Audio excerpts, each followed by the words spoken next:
I'm amazed sometimes I see the bands that make it, and I'm like, really? But then I go to a local show and I'll see somebody who's just so genuine and raw on the stage, and they got so much talent. How did they not make it? And Steve's probably one of those ones too.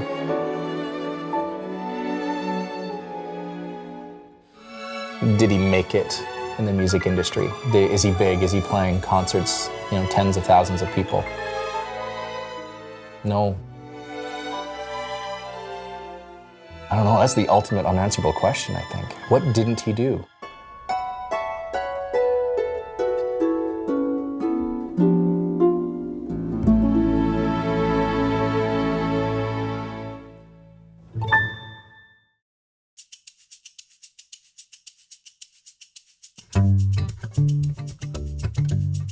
My wife and I had the privilege of helping Steve to be able to be here tonight. I'm originally from Canada, and the fact that I can introduce or help introduce Canadian artists down here, I just love that.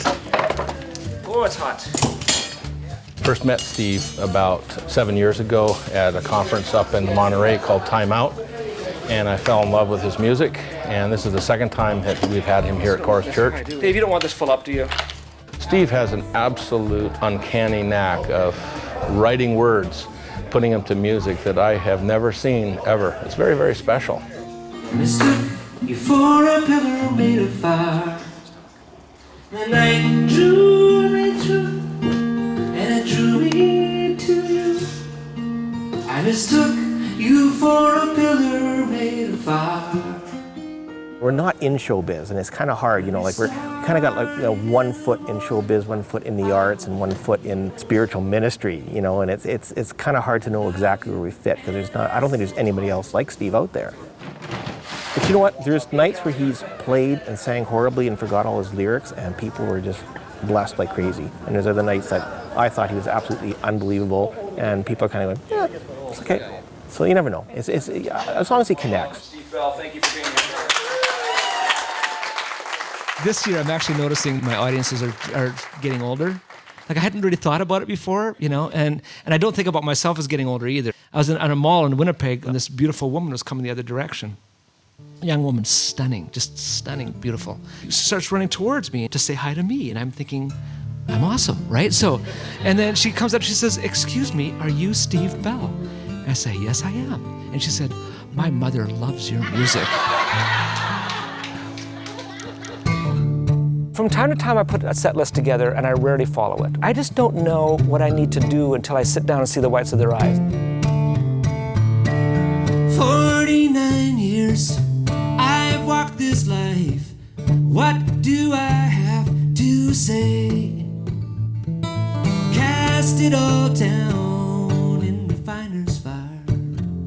Nothing but stubble and hay. You rarely even remember at the end of the concert what you said, what you sang, how you played. But you're in this river. It's this flow of communication, of rabbit trailing, and there's laughter, and new ideas come to you on the spot. Jokes come to you on the spot.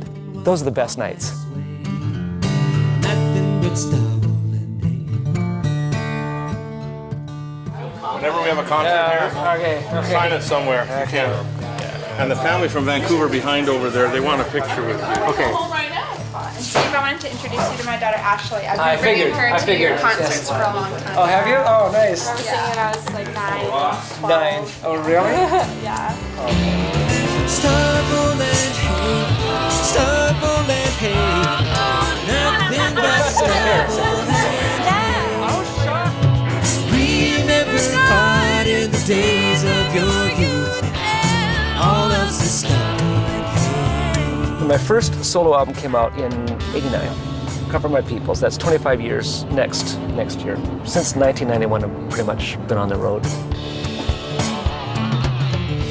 Years ago, I did a concert down in Santa Fe, and the guy that was putting on the concert there knew Kevin Ryan, this maker who's from LA. One of the great luthiers in the world right now. I don't know if this is serious or not. It was okay when I sent it to you. No, it's kind of always been Steve, a pretty disappointing guitar. Are you abusing the guitar? We've had the privilege of selling to many of the world's finest guitarists, and I consider Steve one of them.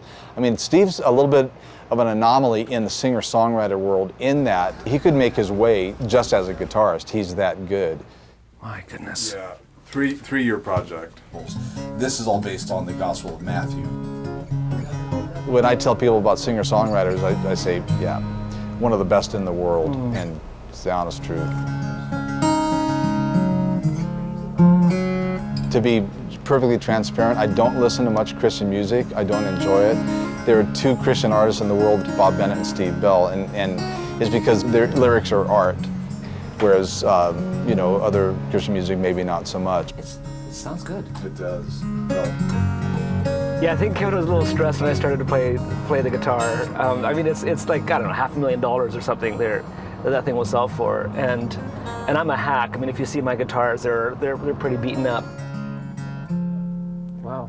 Because it could be like something like a belt buckle scratch or something could, you know, greatly reduce the value of the thing, but I was careful.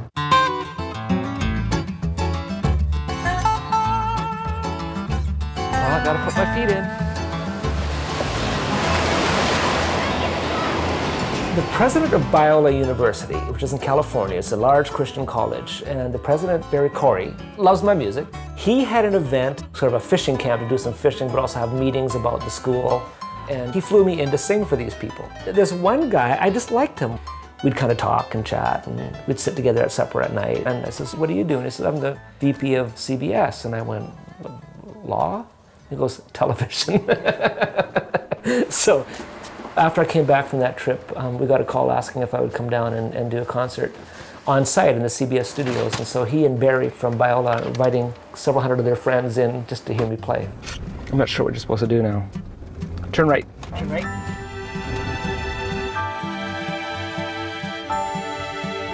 When do you get an opportunity to come to Hollywood and do a concert on a CBS soundstage? That's just unbelievable. Oh, look at the studios there. There they are. Look at that. It could be a game changer. I'm not counting on it. Imagine how many stars have gone through here, eh? Well, we'll see. You never know. Like, we often do these things and we have high expectations, and other than having a great evening, nothing happens. And then other times we're in some little church in Esterhazy, Saskatchewan, and great things come of it. So it's hard to know. Some work. When I get into a discussion with people, whether I'm on the road or just as a guy talking about music, I tell people that Steve Bell is criminally unknown in the United States. If I had my druthers, I'd be carrying his guitar case all over America and saying, "Please, please don't get too close to Mr. Bell," because I think he's that good, and I think what he does is that necessary. He's Canadian, you know, and that was one of the reasons we decided to bring him down, to maybe get him exposed to a little bit more down in the stateside, you know. I think it's just a matter of time. Sometimes it only takes the right venue or the right person to meet that your career, you know, goes bananas. Can we realize this journey without her? Or better turn it around. I think it's just a matter of time. And I mean, he's won 2 Junos. You can't complain about that. I haven't done that, so. All right, Lord, I'll just begin and just to say that here we are.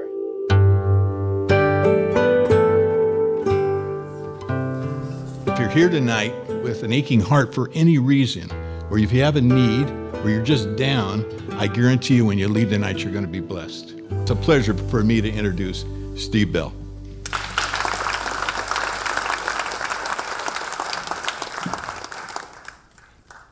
Evening, thank you.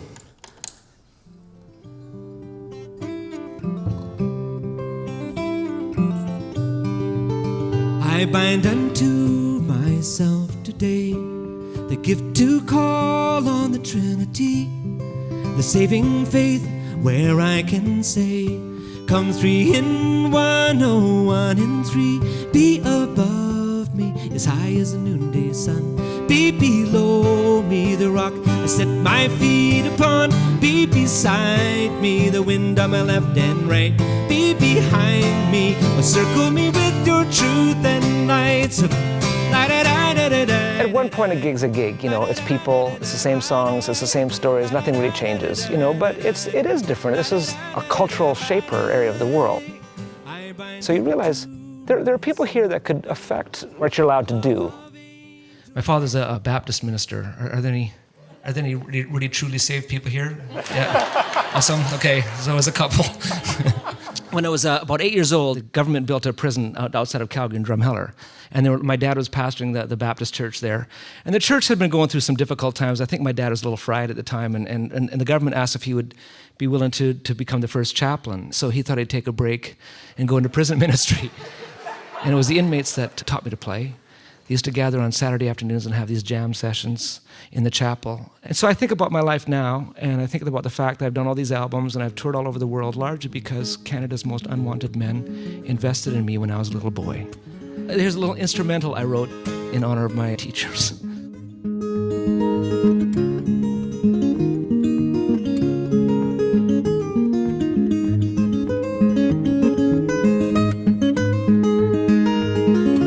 I call it the Steve and Dave show. Steve is the creative and the art, and Dave is total ops, and he total back end and total like the wind beneath Steve's wings.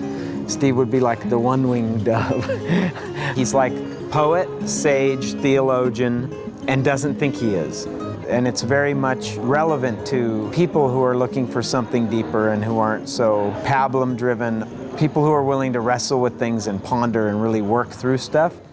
Okay, so this is brand new, so I'll dedicate this to you guys. You guys are kind of mostly biblically literate, right? Kind of? Okay. You'll get this. And for those of you that didn't realize what kind of a concert this was, it'll be over soon and you didn't pay to get in, so I don't... Was the night that brought me freedom on the night you came for me. In the darkness you had kindled my desire. And your light pierced me through, and it drew me to you. I mistook you for a pillar made of fire. He's a storyteller. It doesn't have to be just set in music. There's a voice that can be had in other mediums. And we do think that for a 54-year-old, you can't be a sage if you're 30. And you mistook me for the worthy. You mistook me for the free. You mistook me for the lover that you wanted me to be. But I'm leaving your fold on a calf made of gold, 'cause it all been a big mistake. Yes, it's all been a big Thanks for saying hi. mistake. Thank you so much. Oh, you're What welcome. A blessing. My wife, you made her cry.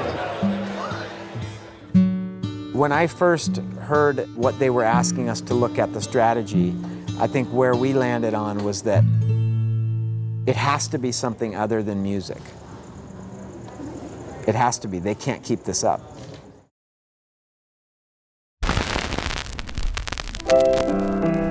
I'm gonna lay down my burdens down by the river. The very, very first album I was ever on was my family album. So Mom, my two sisters and I had a family band called the Elf Bell Family Singers. Dad was very much a part of it, although he didn't sing.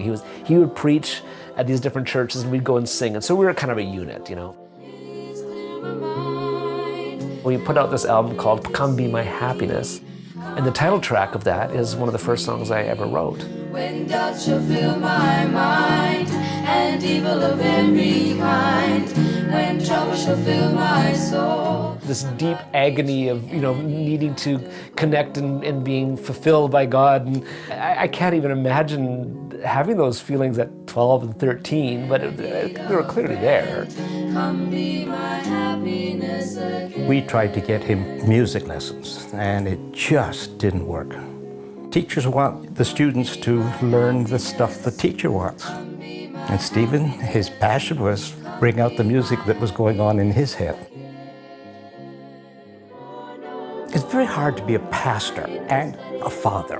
Part of the thing is that we pastors are just too busy. Started to twig, and I thought, hey, I'm going to bring the kids to the prison. And we're going to do church together. And they often would sing. We were a family that functioned as a real team.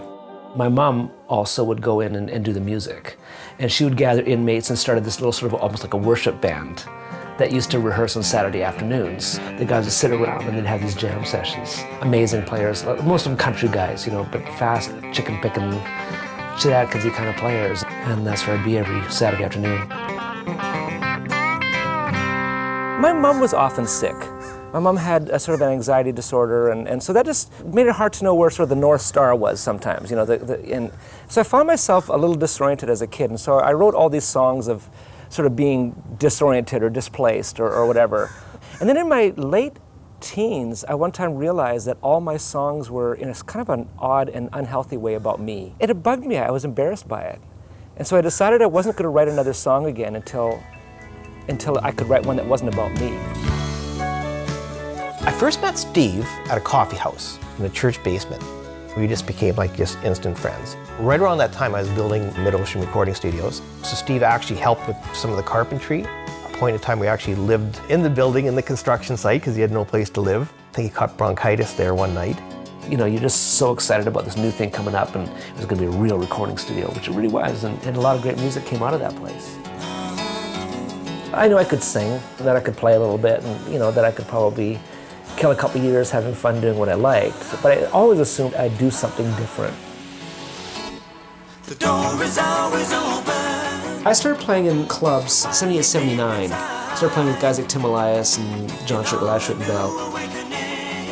One of those groups where everybody just assumed that they were going to make it. I don't know why they didn't get signed, because it was back in the day when record companies were signing. Literally at one time I turned on the radio back. Remember the days when you had to press your buttons on the radio, and every single station on my car had an Elias Bell song at the same time. It was crazy. So it was that level of success, only locally. And we played like crazy, and there was huge reception here. Nancy, she's a very, very practical person, you know, and so for me, who I'm impractical, I'm disordered, I'm just constantly in chaos, you know what I mean? She was just this stabilizing force in my life. We were just such buddies, and we lived right next door to each other, and so we would just commiserate. That's when we realized, hey, why don't we go out on Valentine's since we don't have anybody to go out with? Well, she was very beautiful, too. She was a very stunning woman at almost every single level. We were married 7 months later. It seemed quick for other people. It seemed kind of like, oh no, what's going on? They've been friends all this time. And yeah, it was very dramatic for everybody else, but we knew we were cool. The album that we put out came out just weeks after we got married, and I had to go. I had to go on the road to support this thing.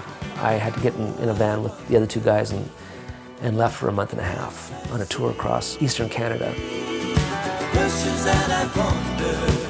We played for several years and really couldn't figure out how to bust out. We just felt done and all went on our way.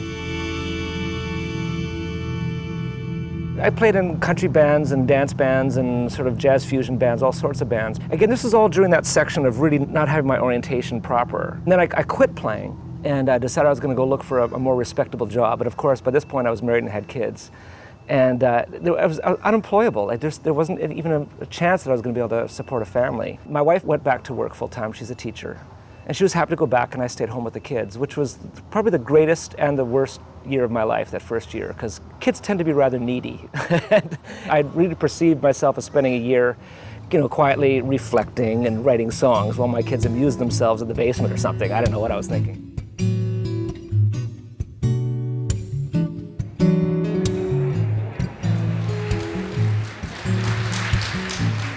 Patiently waited for you, desolate waiting for you, and you heard my cry, oh Lord. What did happen was I started to dig into scriptures, mostly Old Testament, Psalms. I love the Psalms. They're just there's these poems about real life and about, again, finding one's orientation and placing yourself properly and humbly and correctly in the grand scheme of things.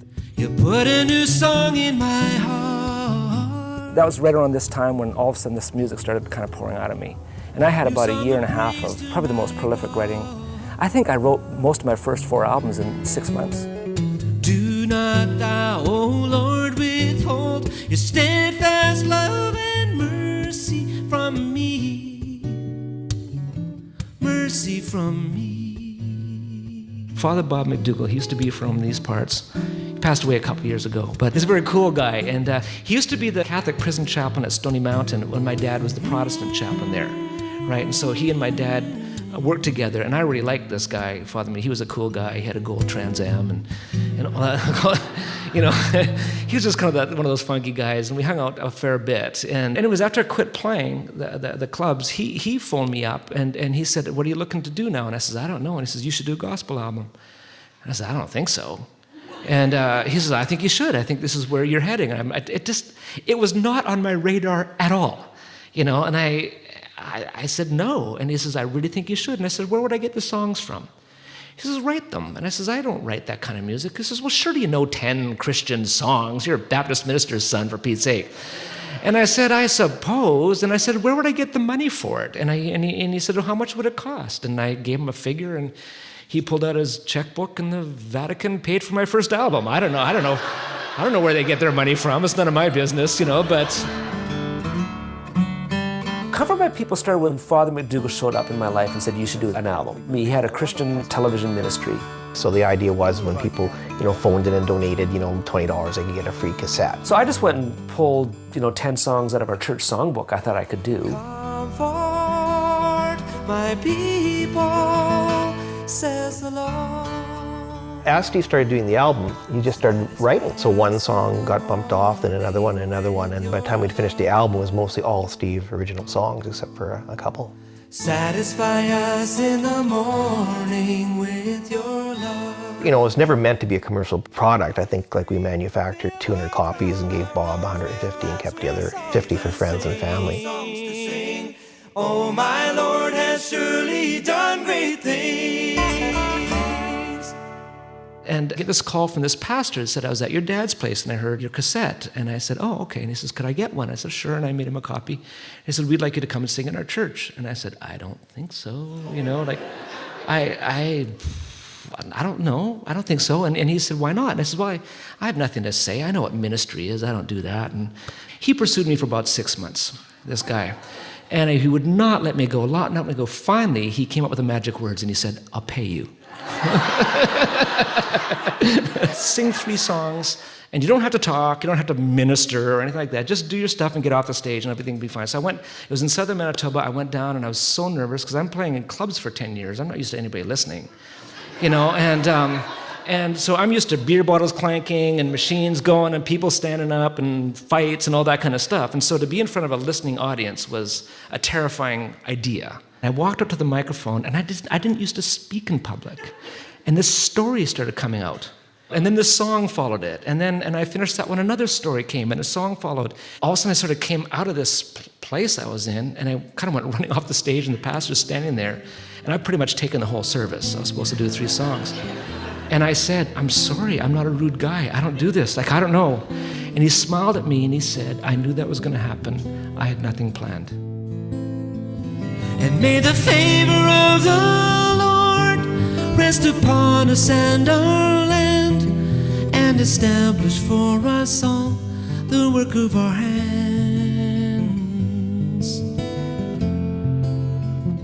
Yes, the work of our hands.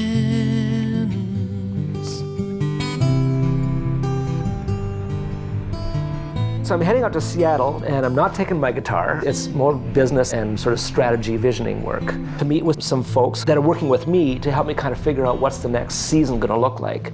Most of us think that has to do with writing.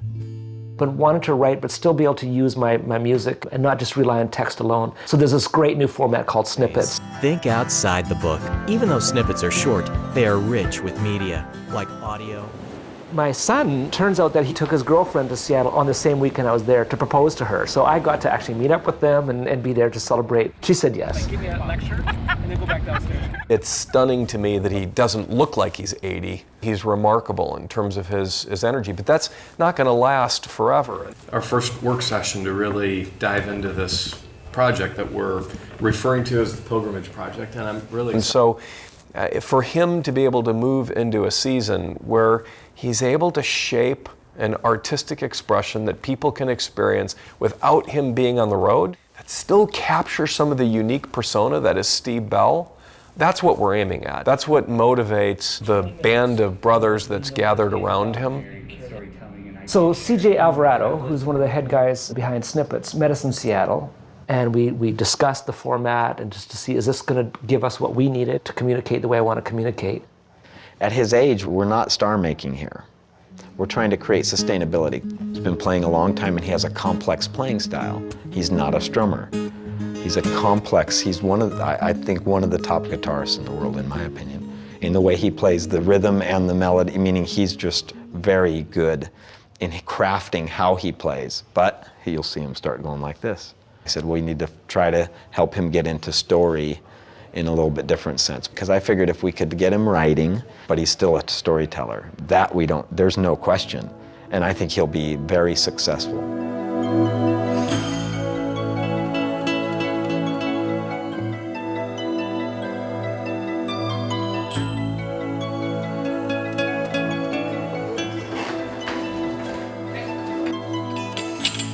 It's been a while, hasn't it? It's been a while. I grew up in Steinbach, Manitoba. We grew up listening to his CDs in the house. So he was a bit of a celebrity. As I got older, I thought it'd be great to play with Steve. But you can't really convince someone to play with you, because then you're that weird guy at the gig that comes up and says, hey, you want to play a gig? This is nice. I've never been here. It's a nice church, eh? When Steve's piano player dropped out, Steve phoned me up. He said, hi, it's Steve Bell. You probably don't know who I am. He was a legend in my head. I didn't tell him that on the phone. He said, I'm looking for a piano player. Do you want to play? Are you any good? I needed the work, so I just said, yeah, I'd love to do it.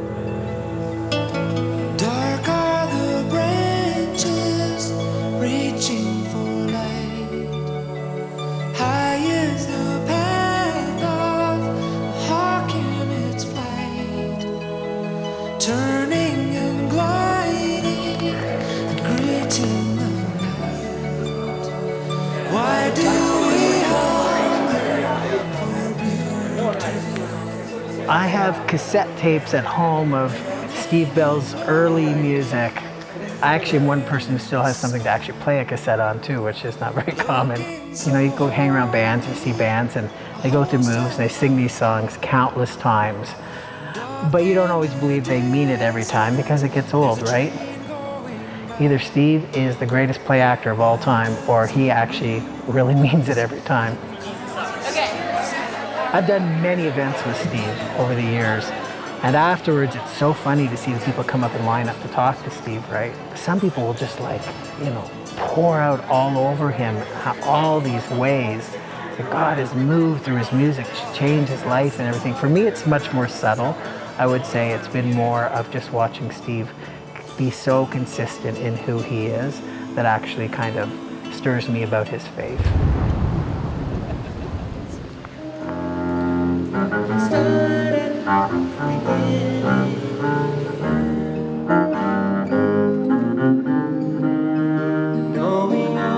I would say this is among the more unique venues I've ever been to, yeah. You know, when they said we're playing at a barn, I, for some reason, didn't think it was going to be a barn. I don't know why. Sorry, what's the concern? We're just concerned about we have more material than you guys were wanting. It's a good hour-and-a-half show for sure. There's no such thing as a 10-minute intermission. It's never happened in the history of music. We'll just do it. We'll just do the show. Yeah. I won't talk too much.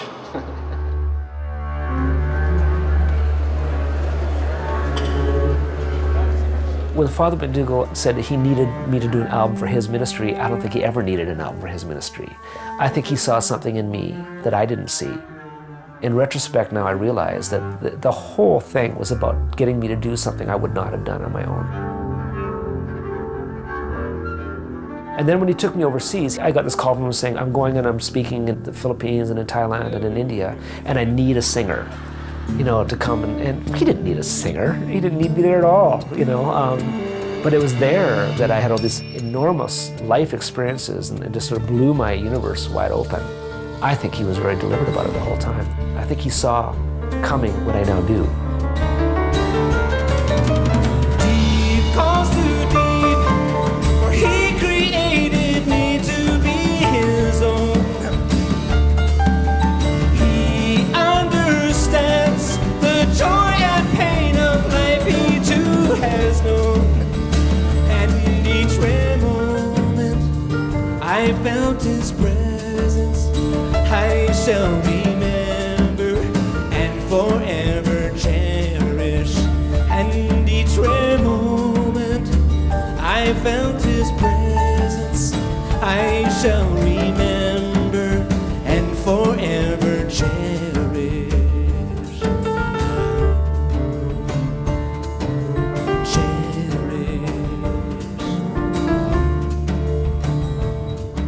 My first experience overseas was the slums of Manila, and then off into the slums of Bangkok, and then Calcutta.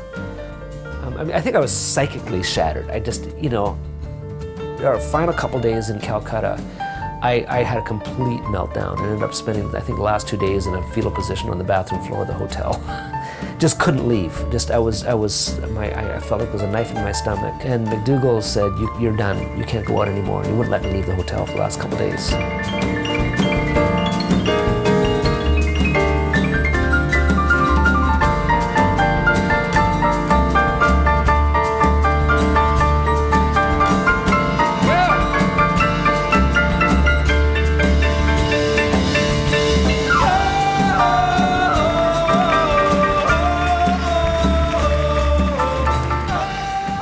Money for Deep Calls the Deep came from a friend. It's a fellow I had taken a course from. He's a professor at a Mennonite college, and I took a course in ancient Israel.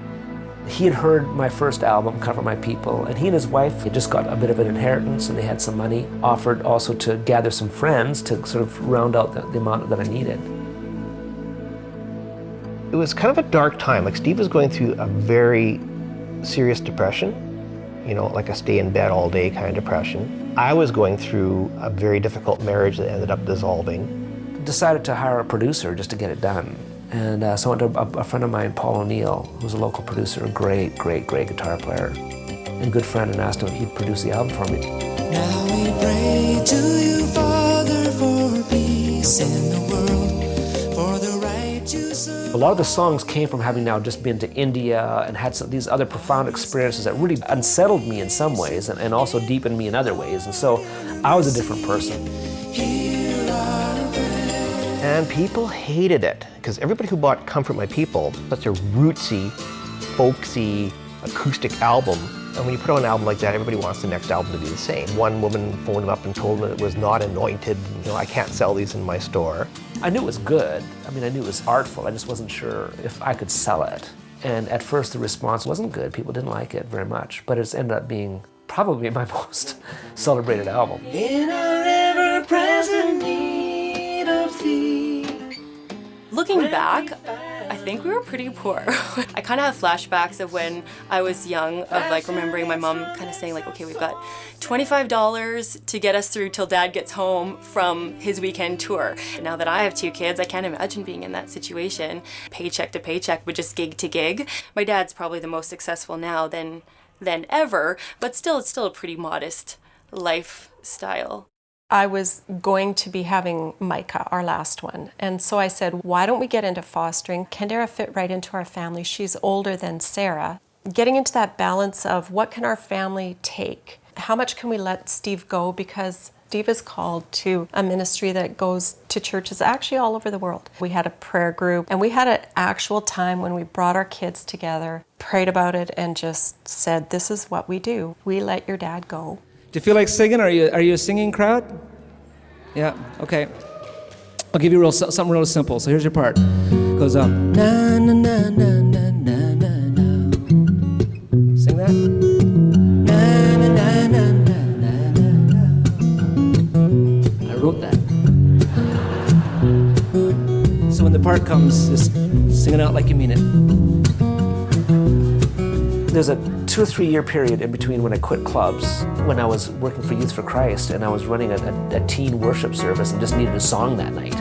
Connect to that particular Bible passage, because I was going to be speaking on that passage. As we hope in the Lord, we will gain our strength. We will run for miles. We will stand up straight. We will not grow weary. We will not grow faint. On the wings of an eagle we will rise. As we I literally that afternoon I turned on the radio and I heard Bruce Springsteen's "Oh, I'm on Fire." Something about that intrigued me, and I picked up my guitar and mimicked the feel of it, and Wings of an Eagle popped out in about 20 minutes. I thought, oh, that'll do. For our hope is found in the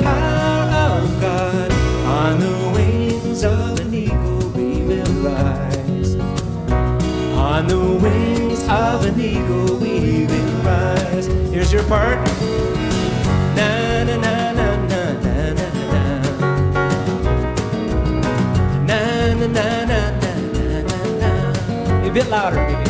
And I played it that night for the kids. I taught it for them. We sang it, assuming I'd never, ever sing it again in my life. It was just a tool that I needed for the evening. So I had nothing invested in it. I just need something that's going to work tonight. And so I wrote the song, played it. The next Sunday, the kids asked for it again. The next Sunday after that, they asked for it again. It ended up being a staple of that event. And it just took off from there. There's been rarely a concert in the last 30 years that people don't ask me to do it. On the wings of an eagle we will rise. On the wings of an eagle we will rise. For our hope is found in the power of God. On the wings of an eagle we will rise. On the wings of an eagle we will rise.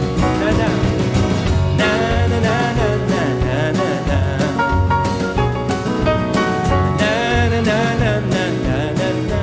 So a few years after Deep Calls to Deep, I had a bunch more songs. I was ready to do another album. I had no money.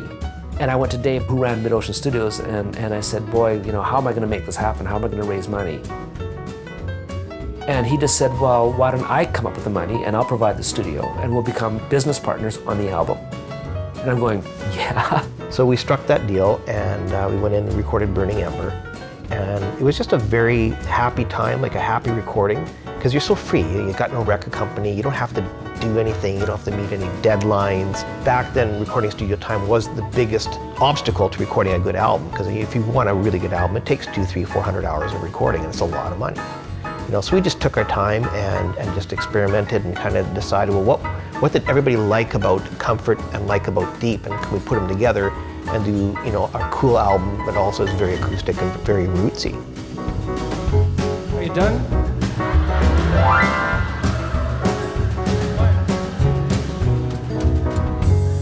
And so we kind of put our heads together and this album emerged. Then Dave started showing up when it was time to go promote the album, since he had a vested interest in the album. Well, it also then meant that it was important that I sounded good live, and so he started coming out and doing sound live for me and bringing studio mics. And after a while, it just seemed to make sense that we'd just become partners on the Steve Bell music adventure. Yeah. Part of me is dead. There's something new instead. Something indescribable to me. Basically, I started taking care of things, and one day I kind of woke up as Steve's manager. So I started fielding the calls and taking the bookings and traveling with Steve. So it was kind of shortly after that we said, well, why don't we forget about being partners on the album and just be partners on the ministry? It eventually became very clear that I needed him working with me and he wanted to be part of things, and we formed an actual business partnership on all things Steve Bell. And it's been that way since. Like when we tour, especially when we do solo concerts, we take along our own sound equipment with us everywhere we go. And that way we always know it's going to sound good. So this is just some of the gear that we have. The big season is fall, and that's when we do most of our big touring. This is Faye. Faye is when it makes everything happen here. When does this go on sale, the tickets? Finalizing all the arrangements with all the people who are having concerts in September, October, November. Brochures, printed tickets, posters. Albums, they're going out but slowly. It slows down to a trickle. Like November, December, we have to hire extra staff just to fill orders. We do thousands of CDs through our mail order. A couple days after Christmas, it trickles down about nothing. We're our own distributor and our own mail order business. People phone up, they want one of this, one of that. You know, we just grab this one here, that one here, this one here. Steve's audience are 40 and up, so they want hard copy. I remember figuring out, like, after Christmas time, we had sold about 10,000 Keening for the Dawn CDs, and we had 200 downloads on iTunes. They want the physical copy.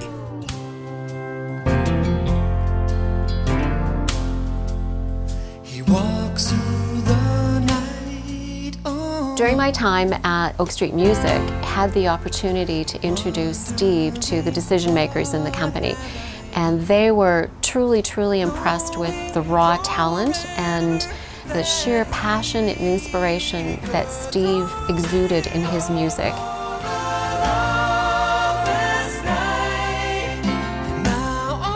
Gilles Fournier, who ran Oak Street Records, he came along one time and said, I think that your music, even though it's Christian, could have some legs out in the, sort of the general market. These folks didn't share the faith element that is so important in Steve's work, but they truly got the musical talent and his ability to translate sorrow and joy, life emotions into music.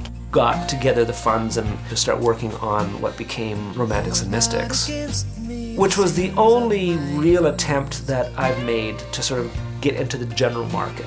There's no one to turn to if you won't come through in your love. Remember me. The music industry, like anything else, Steve is a product. You need to have that powerful marketing engine to be able to position you in the limelight. We started getting airplay. We did a video, got played on CMT and across the country, and it was that connection that got us our first Juno. You know, the Juno really did change things. People looked at us differently after that. It did help us launch into another level, so I'm very grateful for the relationship, and it didn't go past that album. This is not the same.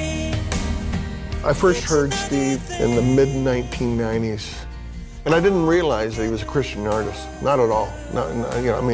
Until I started looking in some of the songs, going, wait a minute, hold on, this is pretty deep, because I was used to Christian music, that I'd heard from the United States, almost bad country music in a lot of cases.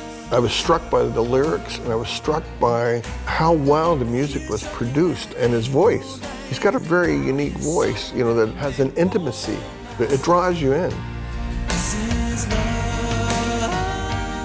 Breakthrough, I mean, that's the word that we used in the mid-90s, that this is an artist who had the potential to break through and to be significant, to be the Michael W. Smith, right? Just a little different style, but to be that highly recognized. He is Canada's #1 Christian musician, and we are thrilled to have him join us with us today.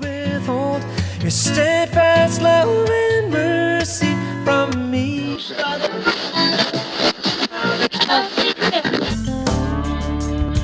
AM 630 KSLR. Good morning, Baron Wiley here. It's going to be a great day. Later this morning, we're going to give you tickets to see Switchfoot. Not only are you going to win tickets, but you also win backstage passes. So keep it right here on The Word in South Texas, AM 630 KSLR.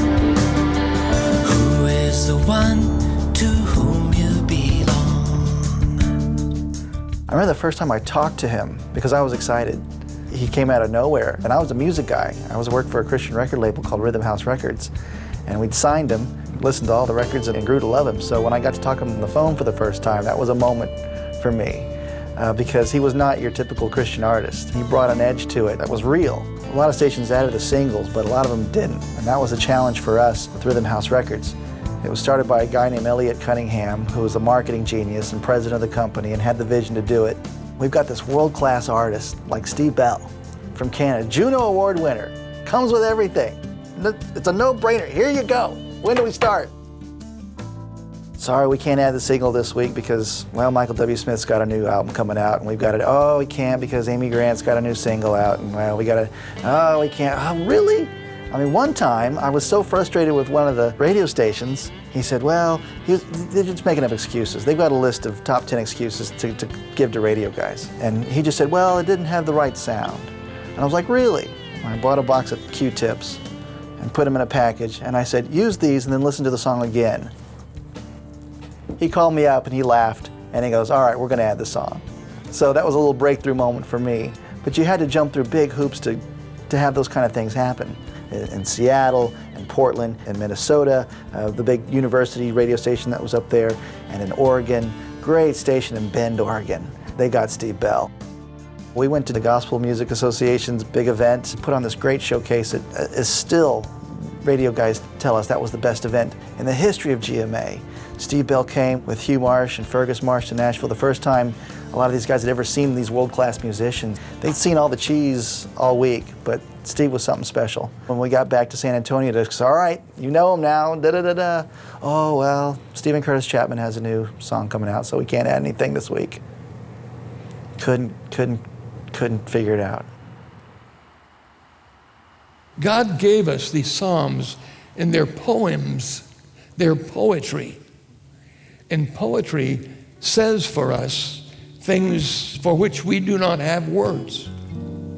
In fact, when we hear a poem, a psalm, sometimes it uses these words, but it's saying these things down here. The Lord of life is my shepherd. He leads me with nothing to want. We started off with great intentions of producing great music and sharing Rhythm House with the world. And so with good intentions, we hit it. We hit it hard, and we invested a lot to get the good news out. 2 years in was when we finally went, oh, if you want to get your music played, you got to pay that guy. Tells you, all right, here's what you do. You get this guy to remix your songs, and then you release this single on October 1 because someone else is releasing their single next week and someone's releasing it before, so you release it on this one. Here with the waters beside. Because that same guy is also getting paid by the radio stations. Hey, consultant, what song should we play? Well, you should play this guy, and you should play this guy. But play him on October 1st, and then play this guy, da-da-da, and here's your next single. Oh, it's one guy controlling the whole industry. The deal is that you didn't get added unless someone was getting paid, and we couldn't play that game.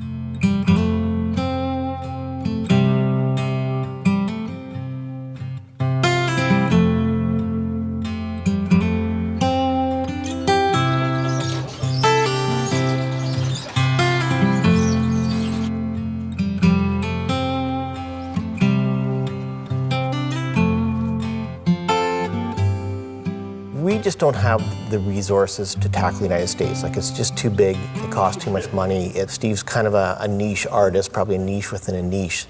But what I thought we could do is maybe pick 2 or 3 areas and concentrate on them. So we chose California because we have a good start there. We chose Texas. Unbelievable.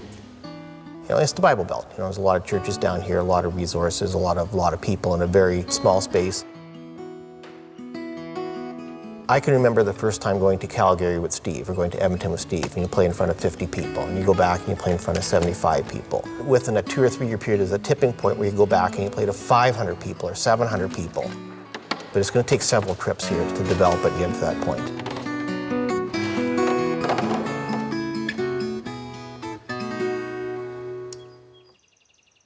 It seems like we've got to sing a Francis of Assisi thing in here. Does that make sense? This is a fairly obscure poem. And so will I console the fall of cheerless creatures great and small.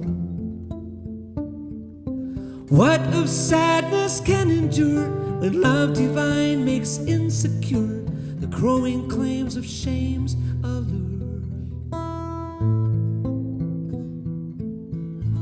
In our ever-present need of thee, grant we fathom peace. In our ever-present need of thee, grant we fathom peace. Fashion instruments of soul set free, foretold the caged ones we. In the Nashville music scene, it was about owning demographics. It was about going after very deliberate targeting audiences, all that kind of stuff. And I could never do that. I could never write a song thinking, who am I targeting? It just somehow that just seemed wrong for art. And it's just isn't my nature. Well, Dave and I both realized that we didn't have the constitution to play in that arena. Told the caged ones we. I mentor a lot of young musicians. And the first thing I want them to do is make peace with themselves. What is your goal? Because if your goal is to be a breakthrough artist and make a lot of money, you're going to have to give up a lot of things in your life. A lot of control over your life, a lot of your time, all those things. And if you want to have that balance, right on. I give you all my support. I hope it happens for you. But if your goal is what the passion about your art is, and can you respect and meet that passion and fulfill it, then it becomes a whole different question.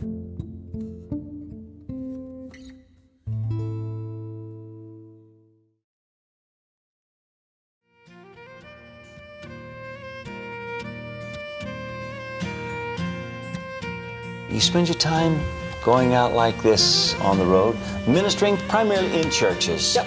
Yeah, it seems to be. Making lots of money. Oh, well, I wish. Bazillions of dollars. Soft field of clover, moon shining over the valley, joining the song of the river. At that time, it was just the beginning of technology and being able to access tracks on the internet, and there was a great deal of uncertainty. How was the artist going to get compensated? How were record labels going to be compensated? What was the cascade of money? I don't think people really knew what the next 5 to 10 years was going to bring. Still it comes ringing, clearer than clear. So here by the water, I'll build an altar to praise Him. Out of the stones that I found here, we were at our peak at Signpost Music, and we were becoming a record company, and we had staff to support that. We started to expand, we became a label, signing other artists. It was kind of the very tail end of the good times. Simple Songs album. One day we had this fairly ambitious idea that we were going to do 3 unplugged albums, one with myself, another with Canadian sweetheart Carolyn Aarons, and then an American singer-songwriter Bob Bennett, who's brilliant. Let's do 3 separate albums and we'll do this tour in the round, like a folk festival stage style. And we'll go across and we'll tell our stories and share songs, and it'll be nice.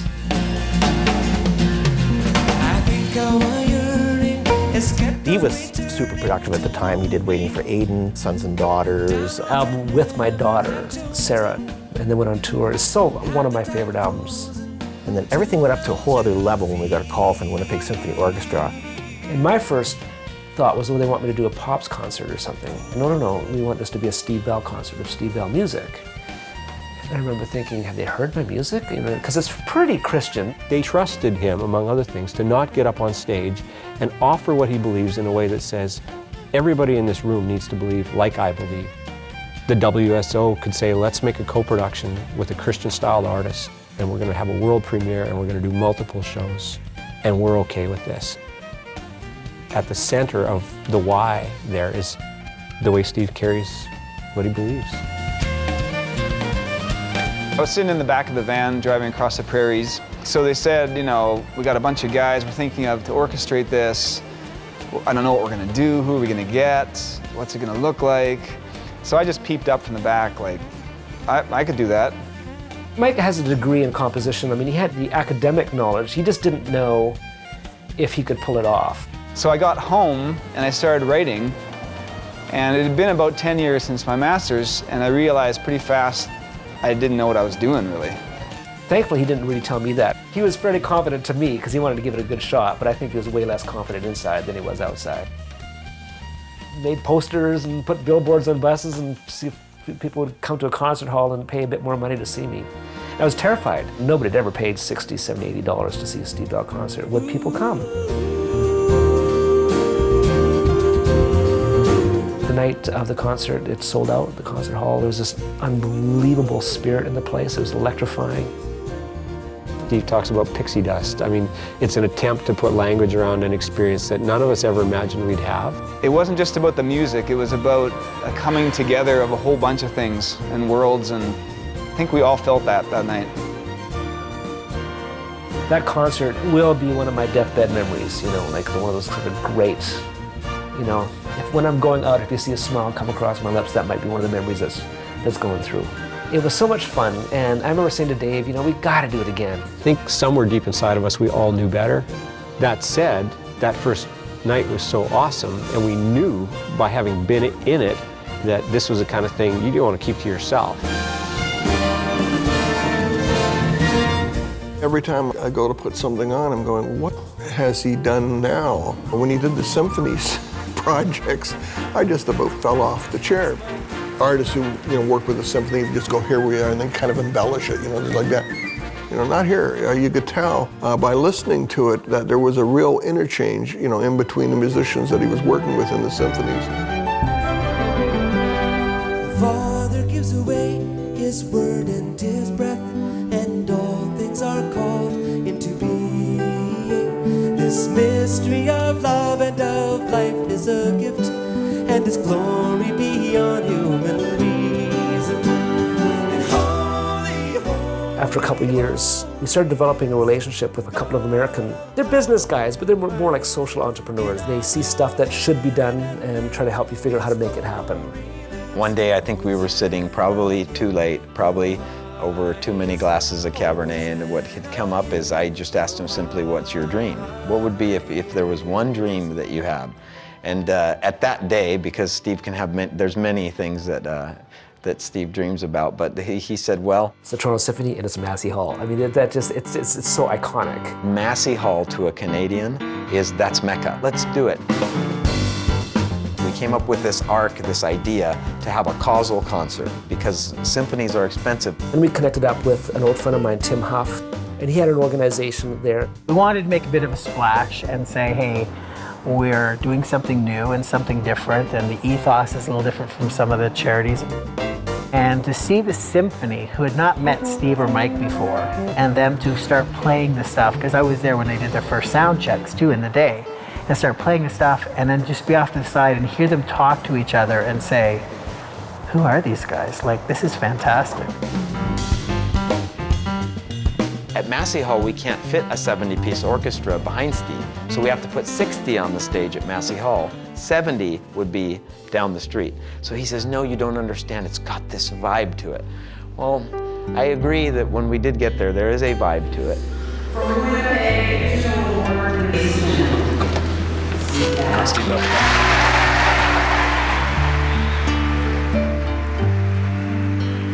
Part of the reason why we became involved in the whole Massey Hall experience is because to us it was this prism of something absolutely wonderful and too unique in the world, where you had somebody who was calling out in beauty through song and music, this grand symphony, celebrating the good as you had all of these hope givers.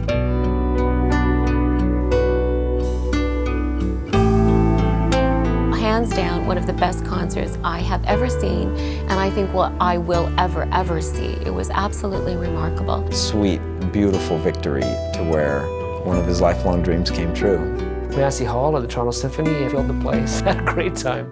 Although I don't know if I'd like to do it again. It was pretty nerve-wracking. It was hard to do, but as you notice, it wasn't so successful that we moved on to doing it everywhere.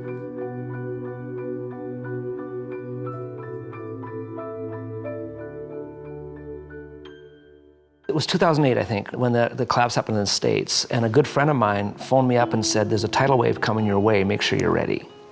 And I didn't believe him. Within a few months, Christian music retail stores started collapsing all over the United States. And in Canada, then there was several larger chains that just shut their door. Into the darkness we must go. Gone, gone is the light. And the problem with that, too, is they've got your stock, and you can't get it out. There's no one you can yell at or blame. I mean, all these people mean well. And this one store, actually in Canada, one chain actually phoned us and said, we're not bankrupt, but we're going to be, so we're sending your stuff back now. It was a kindness. It was brutal. There was, you're left gasping for air at certain points, thinking we're not going to survive this. So many artists were let go, and they had no recourse because they had no mailing lists, they had no access to their fans, they didn't know how to do business. And that came in handy when everything crashed. We were able to just continue on. We were exhausted. We'd been putting a lot of time on the road, and the music industry was changing drastically at that point, and just exhausted from the worry and the stress of it and trying to figure out how to keep things up in the air. We had this friend out in Vancouver, Roy Salmon, who's a brilliant record producer, and we've always wanted to work together. And Dave said, this might be a time for you to go out to Vancouver and record with Roy. Because worship music became such a focus, Steve asked himself, what would be my take on doing a worship album? My friend Gord Johnson wrote most of the material for that album. I really felt strongly that it was great songwriting and it needed to be heard. But instead of it turning into like a simple little guitar-driven worship album, we kept adding things and being creative, and all of a sudden the strings got involved and it became quite a big production. The song Gone is the Light is actually one of my favorites. You know, half of the Psalms are laments, but most Christian music, per se, always comes up with victory and how strong and our God is our God, which is important to have. But half the Psalms are full of laments. You know, even Jesus himself, my God, why have you forsaken me? We did a song, real energetic song. Did this fabulous groove, went through the whole process of recording it. We even got it mixed, and it just sounds absolutely fabulous. And in the last moment at the end, Steve decided not to put it on his album. It's because he felt the lyrics were too overt for his non-Christian listeners. And he's always told himself that if my music can't relate to Christians and non-Christians alike, I don't want to put it out. I have sinned in thought and word and deed against the one who... And there was just one particular phrase everybody who's a Christian knows, but he knows that non-Christians would scratch their head and go, what's up with that? Alone can save me by his blood. What can save me? What can save me? Nothing but the blood of Jesus Christ. Right when the album came out was when the economy collapsed. People just didn't show up for concerts. We took on a lot of financial debt during that period. We kept 2 staff probably a year longer than we should have. You know, and a lot of that expense got racked up on credit cards. We ended up with nasty credit card debt. We stopped having the questions about how can we move the ministry forward, and the conversation became, how can we wind this down in a way that doesn't become a burden to someone else when we're done? What can save me? What can save me? Where all of a sudden you're just looking at a bill and you realize you've got a $12,000 bill and you've got a $12,000 guitar. One of my favorite guitars of all time I lost. And then another one was a gift from a dear friend, and I had to phone him up and say, I know it was a gift, but if I got rid of it, I could get out of a tight spot. He was very gracious, very, very gracious. And he said, I'd be honored to know that my gift helped you get out of a tight spot. And so he graciously allowed me to sell his gift. It was sad, though. It was very sad.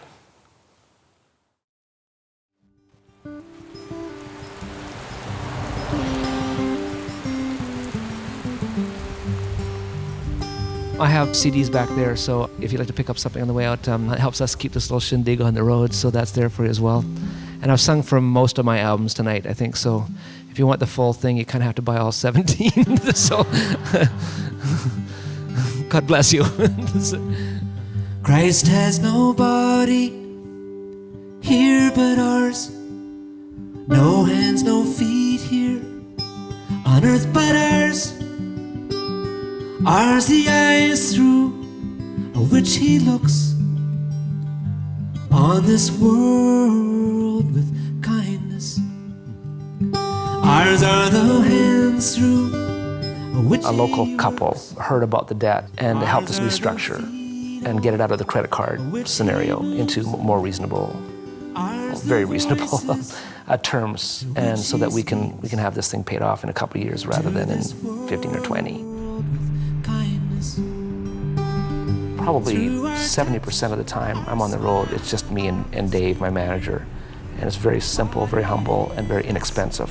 You know, it doesn't really cost a lot to put on a basic Steve Bell concert. You know, we need a stool and a little small PA and a little bit of transportation. Into this world with kindness.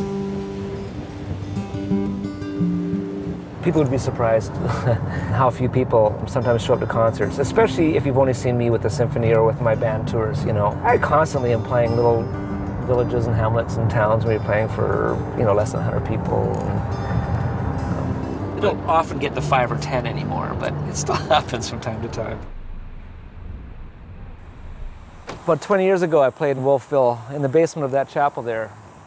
I think the very first trip I ever made with Steve was to the East Coast. We were here for 10 days, and we played here. And I remember there were 7 people there.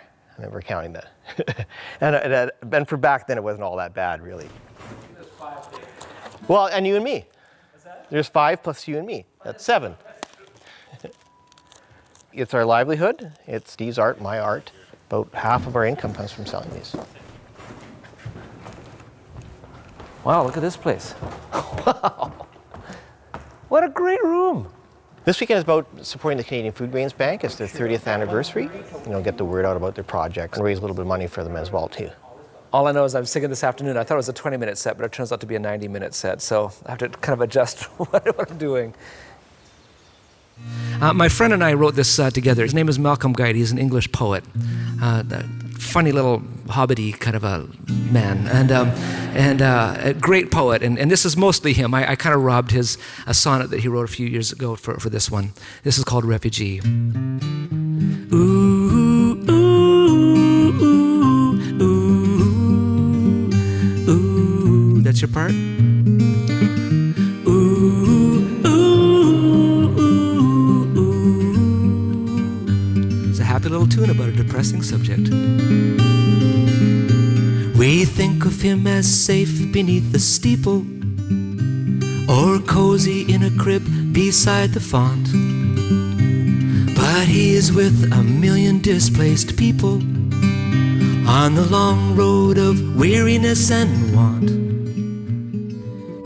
fleeing from the wrath of someone else's quarrel, glancing behind and shouldering. What's your name? Daniel. Daniel, how does Nancy? Nikita. Nikita? Yeah. And shouldering. Moldova, Republic of Moldova. Where's that? Okay, that's Romania. Yep. Ukraine. Yep.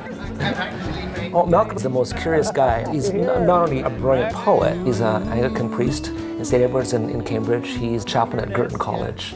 He's a lecturer, he's a scholar. No. Yeah, no, the guy says, so like, how do you know Steve Bell? He's a very interesting person. For he is always with us and will hear and make our peace with his creative word. So Malcolm wrote this book, 70 sonnets, all around the church calendar year. It's called Sounding the Seasons, and it's one of my favorite books. We use a lot of that audio clip for my snippets book. That writing project is called Pilgrimage. It's actually a sequence of books on the church calendar year.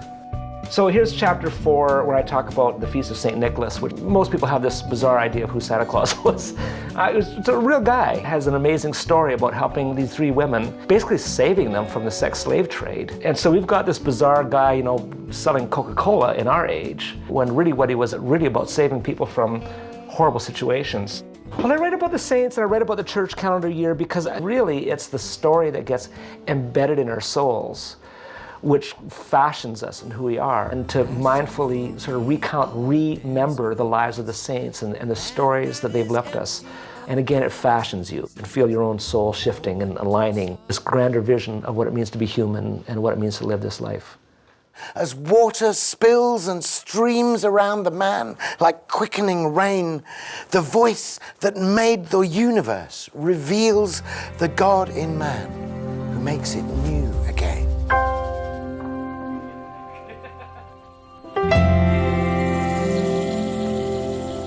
My most recent album, Keening for the Dawn, was greatly influenced by Malcolm Guite, who I met a couple of years ago in Oxford and Cambridge. It was a C.S. Lewis conference that was going on in England that I was speaking at, and Steve had come, he was going to play at it. So the very first time I heard him in performance, and he was doing some of his amazing renditions of the Psalms. And his poetry staggered me, and I came back and started writing music.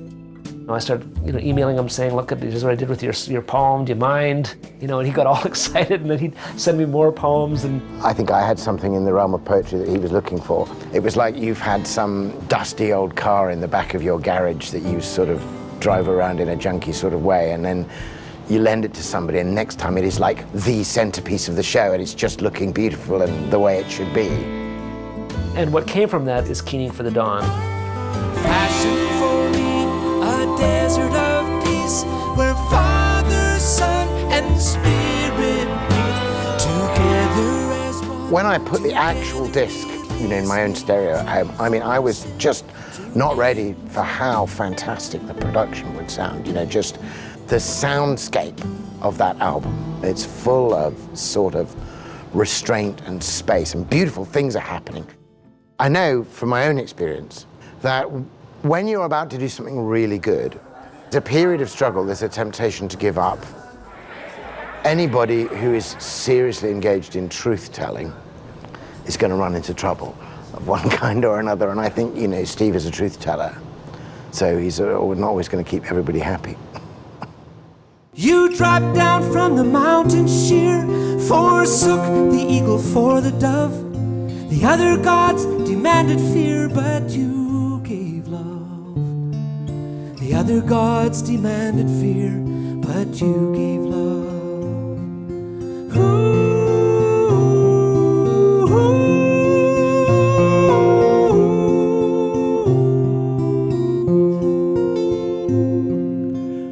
Where chiseled marble seemed to freeze their abstract and perfected form, compassion brought you to your knees.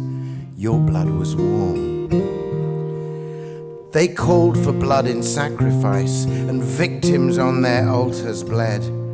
When no one else could pay the price, you died instead. When no one else could pay the price, you died instead.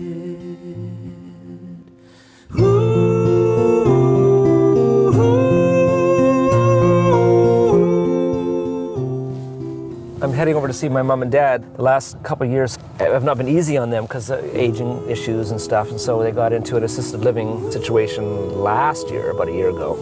It's sad. You just sort of realize that it's starting to wind down for them. Hi, Dad. My dad taught me to think theologically. He read a lot. He was always wrestling with ideas and concepts. My mom, I mean, she suffered a lot when I was a kid with depression issues, and one of the ways that she sort of managed that was through music, I suppose. And she used to often, when I was a kid, she'd put us to bed, and then after she thought we were sleeping, she'd sit down and play piano for hours, sometimes at a time. And so I would drift in and out of sleep, being bathed in these melodies. Take a seed and plant it trusting, make a stagnant puddle flow. I remember Stephen, every time he came out of the place where he sang, he would say, "I see those golden arches." The deal was if we'd go sing, we'd go to McDonald's afterwards. And so we'd go sing at a church, and then afterwards it's like I could see the golden arches. For thine is the kingdom and the power and the glory. Once they realized that I had this music thing, there was always just incredible support for it, you know. I've shown up to every concert they ever could. Oh, man. That was terrible. I love them.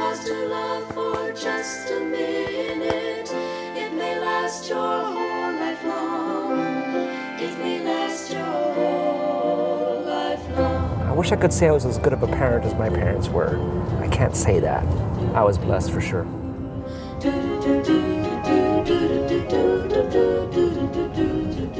This just came in the mail today. It was the Western Canadian Music Award for Spiritual Album of the Year, and I wasn't able to go to the award ceremony. I was on the road at the time. I mean, it doesn't change anything, but it's just always nice to be recognized for the work you do. Was the night that brought me freedom on the night you came. That song's called Big Mistake, and that was written in California. It was written one day and performed the next. Whether you're a ministry or a nonprofit or, you know, the symphony or whatever, you send out, you know, to all your donors, like, you know, a report and ask for continued support. So we actually do it on an audio newsletter on a CD. So Steve can actually talk to people, tell a few stories, and spin some of the new songs that are going to be on the next album. We've got the next album planned, but nothing's beyond demo stage at this point. The ebook that I'm putting out, the Advent portion of the sequence is coming out on Sunday. And so, of course, with the symphony concert coming out at the same time and everything else, we've just got a whole lot of details of things that got to be taken care of.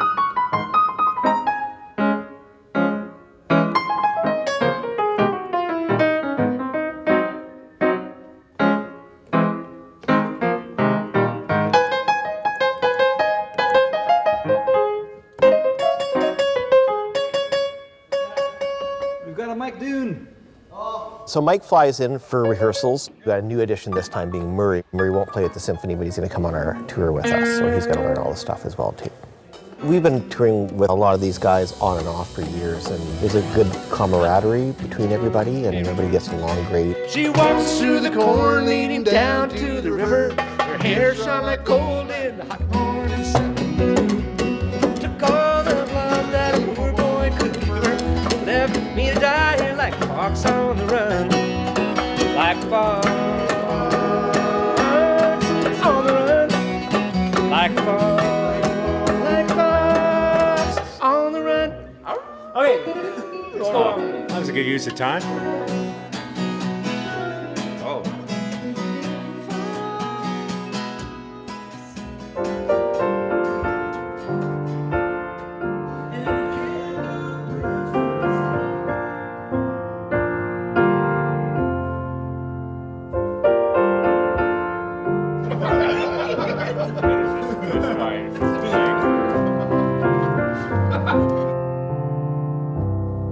My arm, my goodness. This time last year at Christmas, I was wondering if I was going to be able to make the end of the tour because I was having a hard time keeping my hands on the guitar to the end of a concert, just losing strength and power, and the pain was so bad.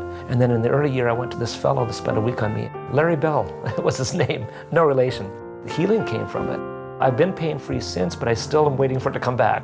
There's still part of it, which is therapy, just keep on working out those knots, working out, tissue that's scarred. It caused me so much pain for, decades, and it's been pain-free now for almost a year.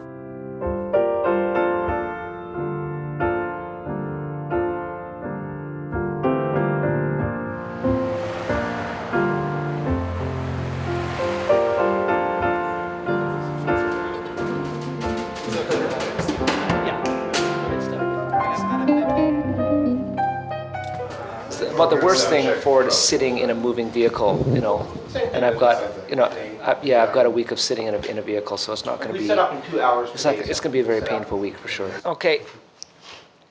Okay, love you too. Bye-bye. Picking up Murray, my guitar player, this morning, and just bent down to pick up his amp and or his guitar, and something snapped in my back, and I just kind of crumbled on the spot, and so it's really bad. We had to stop in Brandon and see a chiropractor, and I wasn't quite sure I'd be able to do this concert tonight, but thank God for drugs. So we're not exactly sure what'll come out of my mouth tonight, but let's hear you. In the morning, Lord, we look to you for the strength we need just to make it through. Have mercy.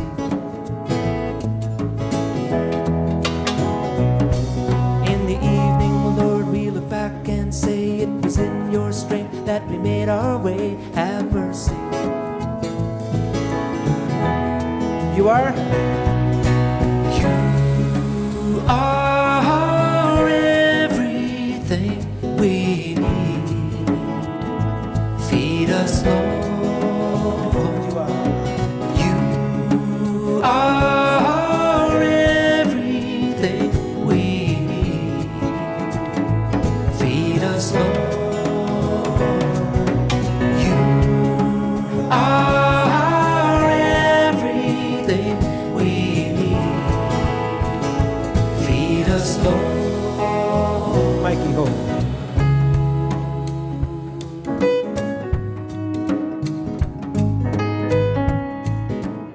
Yesterday at noon, there's no way I could have performed. It was so intense. I made it through the concert all right. It was in significant pain. And afterward, a dear friend of mine, who I've known her whole life, came up to me and said she had actually an appointment at a chiropractor this morning. And so she gave me her appointment. Yes. I have a grandson named Cox who's your age. I mean, I've been doing this for so long.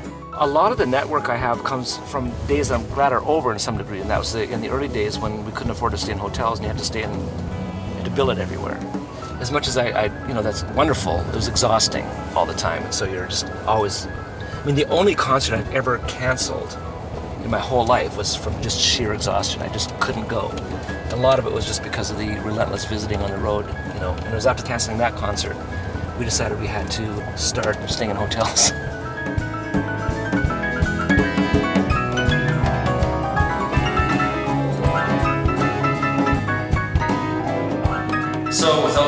ado, give a really warm, snowy Saskatoon welcome to Mr. Steve Bell and band.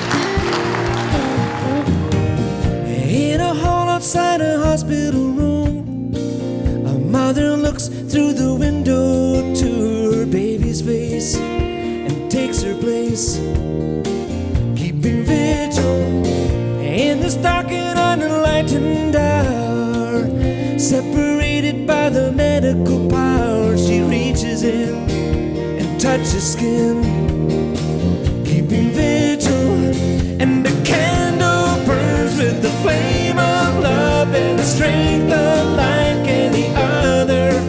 It may not prevail in the moment, but when all said and done, it's a lover's world.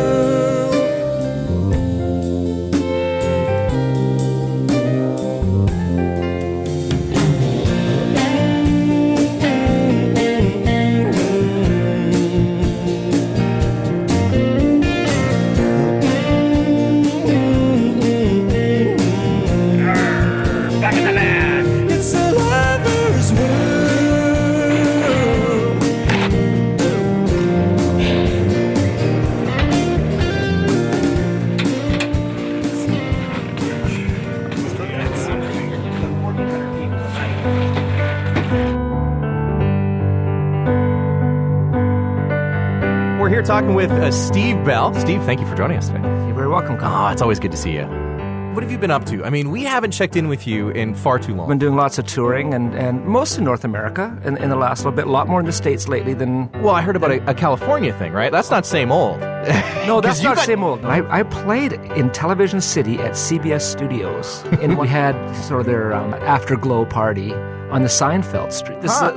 Yeah, the facade street. Where you get the cafe and all that. Yeah, all that kind of stuff. So that's still there. They use it for other things now. So we got like Steve Bell concerts. Like Steve Bell concerts, yeah. So... Well, I know coming up, you're playing with Winnipeg Symphony Orchestra. I wasn't at your first year that you did that at the concert hall, but there was somebody here that worked. And just to see you're on stage and they started to play, and you just had this, you could feel the awe come out of you.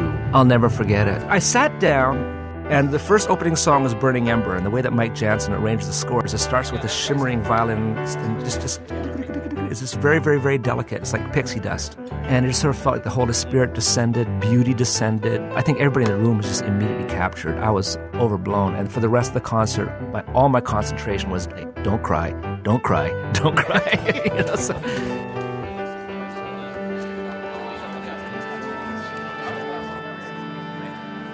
I don't know. I think we've done like 25 shows together or maybe more. They're family to me. They're like my older brothers that I never had, you know? I don't know, we kind of grow together and it's just wonderful to have that relationship. Is there any possibility of you putting a little bit of the overall orchestra mix in my monitor? You want to be surrounded. I want to be, yeah. Okay. They can hire another 80 musicians to sit on this side. Yeah, if I had another microphone on that side.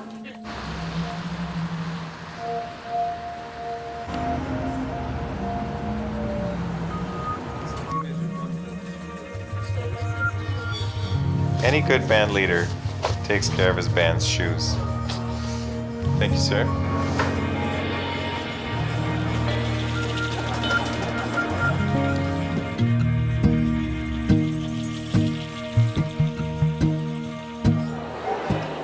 I like Keeping for the Dawn, but it's not my favorite. I like his really, really old stuff. Yes, the original. A little pick-me-up in the middle of the day, and sometimes Steve Bell is the right medicine. We shouldn't keep them all to ourselves.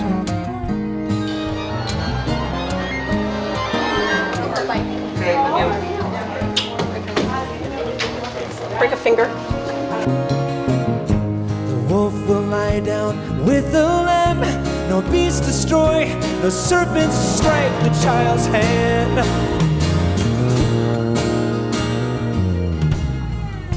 And God himself would choose a sign. A frightened woman in her time will bear a son and name him well. God with us, oh come, Emmanuel.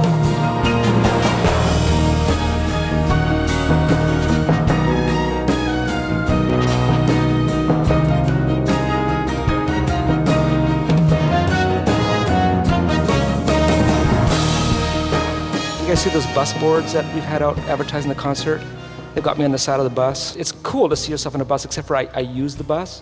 And so it gets a little awkward, but this actually happened. I was standing on Henderson Highway, I had my guitar, and all of a sudden I hear this voice behind me saying, "You play guitar?" And I turned around, this guy was standing there, and he wanted to talk about guitars, and so I turned with my back to the street, started talking about his guitars, and he asked me what kind of music I did, and I told him, and then he said, "I'd like to hear you sometime. Where can I hear you play?" No word of a lie, the bus pulls up, my face stopped right there, and I just kind of tilted the same way, and I smiled at him and got on the bus. It was just very awesome. Hard and shards of broken bread, small consolations in your step, a soured wine tonic for the pain. Dutifully we take our fill, still we long to see your face again. Keening for the dawn as such, stirs a memory of your touch. We are waiting, we are waiting.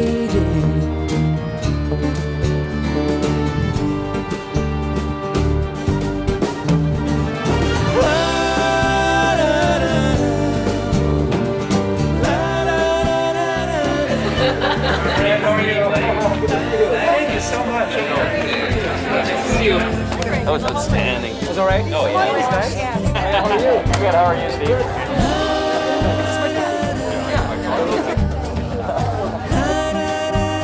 Gina's a big fan, saw him 6 times in 1 year, and we have now upgraded all of our cassettes to CDs. We're really big fans. How many concerts is this for you? Thank you so much. You're very welcome. Thank you. Take care. Take care.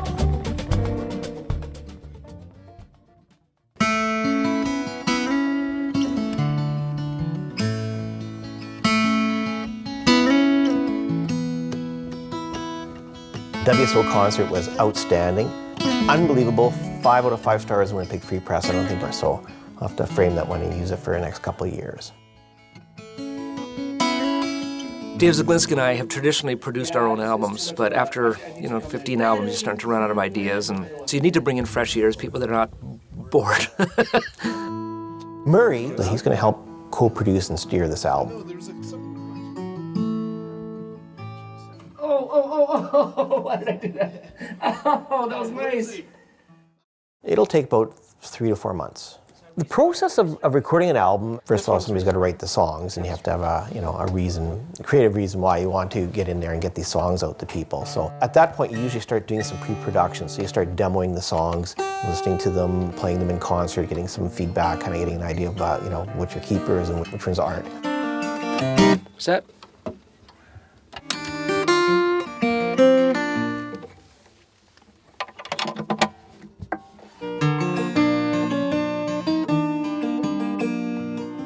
Really? The songs are very, very basic, and they're very melodic and simple, and so we're going to go back to sort of more way of me recording, which is lay down acoustic guitar and see what it needs after that.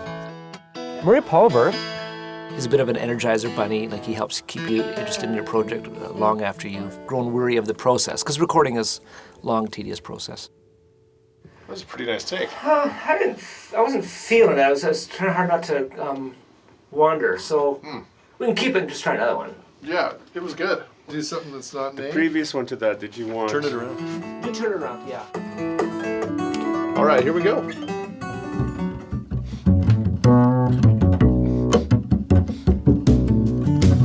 We've been heading down this road for a season, looking ever for a shining horizon. Have we forgotten about a reason for leaving? Better turn it around. The CBS gig was so much fun. It was just so great to be there. And the gig was great, the reception was great. I can't say that anything directly has come out of that. We haven't been asked to be on Letterman or anything, but you never know what's going to come out of it after.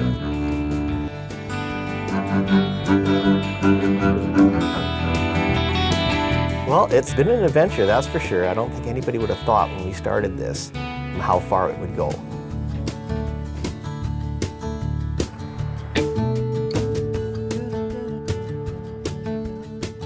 The soft launch, the ebook, it didn't go great. We got hundreds of purchases, not thousands, but we've got a long view of the thing. Like, we're gonna keep releasing for 2 or 3 years. New York, because we needed to meet, and they were meeting here anyway. There's a couple guys, Gabe Lyons and Mako Fujimura, we're hoping to have them involved in curating some of the art and doing some of the writing. So we're here to talk to them about seeing if they're interested in the project.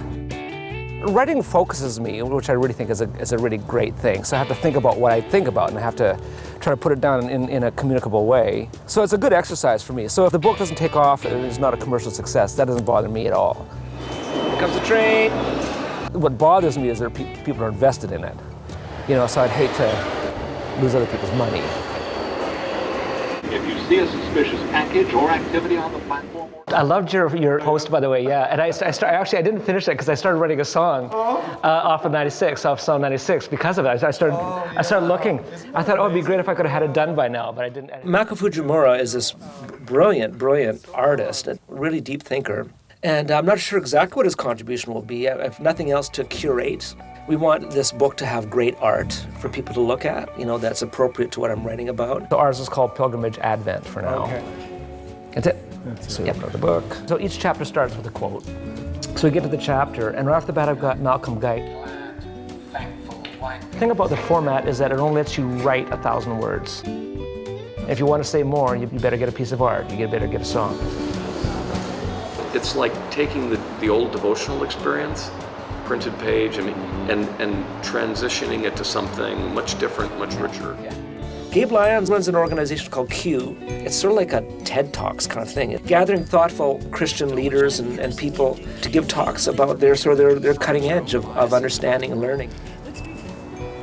Is the volume up? And he's just got his ear to the ground about who's out there and what's going on. And we just want him to be paying attention to what we're doing and help kind of guide, you know, what we could be and advise us to who we could be bringing along as well. Steve's an example of somebody who's been faithful for year over year over year, playing out the giftings that he has in every kind of environment, not limiting it to just one place in space and time or type of setting or audience, but actually expansively taking this grace and this gift that he's been giving and letting the world enjoy it and sharing it and inviting everybody along with him to do it. That's what God wants to do with you when you submit your gifts. Yeah, I think everybody's excited about the potential of the book. There's just so much that we could do with it. You know, there's so much that can be said. It gives us an opportunity to communicate in a way that's pretty unique in history. So it's wonderful. The question is, can we make it a successful thing? Is you know the big question in everybody's mind. Holy smokes!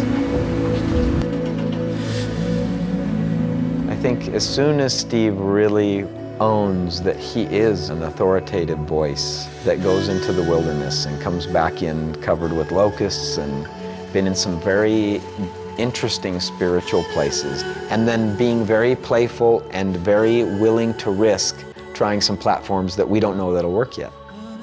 Because it's not like people wake up one day typically and say, oh, I like a guy like Steve. Usually they've been on a journey themselves. They just sense something in the way he writes, that it's deep, it's profound, and it's something that is true. Success has to be measured carefully. What is it you wanted to be successful at? If Steve's goal was to get out there and touch the hearts and minds of people and open them up, he's an enormous success. If Steve's goal was to channel light into this world, Steve's a giant. And in that sense, I think he has surpassed his goal, and he's a brilliant example of absolutely living your truth.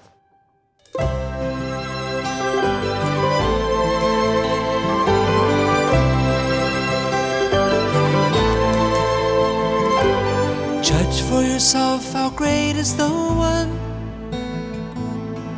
who lives in God, whose God is love. I'm not sure if the world needs Steve Bell. I need Steve Bell. And I think a lot of people like me need a Steve Bell. This guy and this journey and this story of trying to be responsive and obedient to that voice that says, this is what you were made for.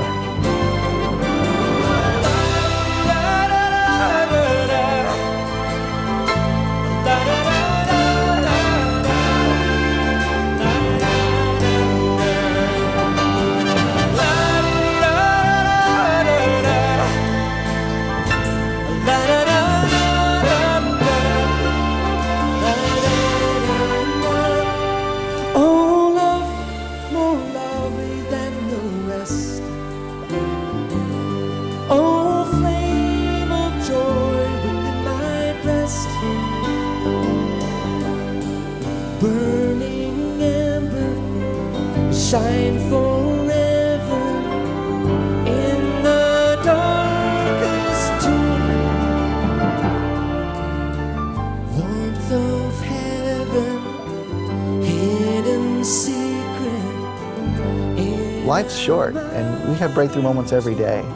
And Steve has those, I know, every day when people are telling him how much they think he's great or how much the song's ministered to him. Is that really the goal? Yes, it is. We want it for him. We want him to break through. You're right. We want him to succeed. We know how much it's impacted us and our friends and family, and Godspeed, Steve. We'll all be whole in your burn. I don't want to be the only one who's heard those stories. And I can't tell that story like Steve can. I can share it with someone and they can be moved by it and they can live on, but there's a time and a place. Steve's only here for a certain number of years. I want more people to hear that story because I know how it's impacted me.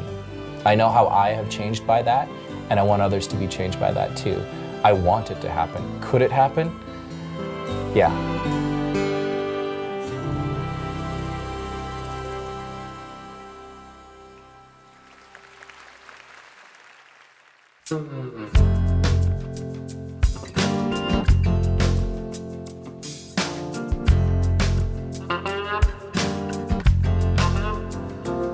As we hope in the Lord, we will gain our strength. We will run 4 miles.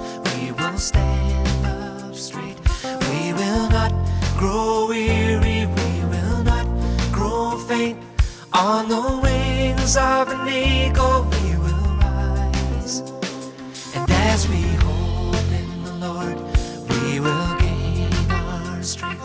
We will run 4 miles. We will stand up straight.